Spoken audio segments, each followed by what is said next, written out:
আসসালামু আলাইকুম। তো আমরা দেশ গ্রামে আমরা ছোটবেলা ঢেঁকি শাক খাওয়াইতাম। আমাদের মাছাচিরা ঢেঁকি শাক রান্না করে খাওয়াইতো।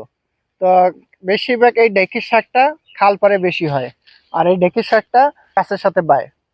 আর ঢেঁকি শাকটা এমনি বাঁকা হয়ে থাকে। তো আমি ঢেঁকি শাকের পাতাটা নিলাম, পাতাটা দেখাচ্ছি আপনাদেরকে। তো এই ঢেঁকি শাক খাইতে অনেক উপকার।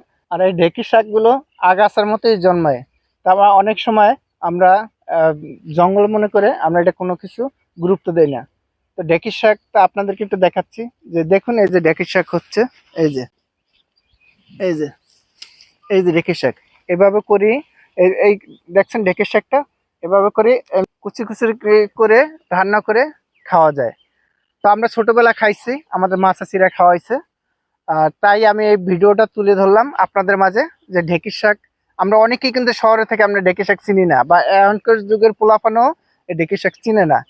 কিন্তু যারা গ্রামগঞ্জে ছোট থেকে বড় হয়েছে তারাই এই ঢেঁকি শাকটা বেশি চিনে। তো প্রিয় দর্শক, আপনাদেরকে দেখাবার জন্য এই ভিডিওটা করলাম। সবাই ভালো থাকবেন। আসসালামু আলাইকুম।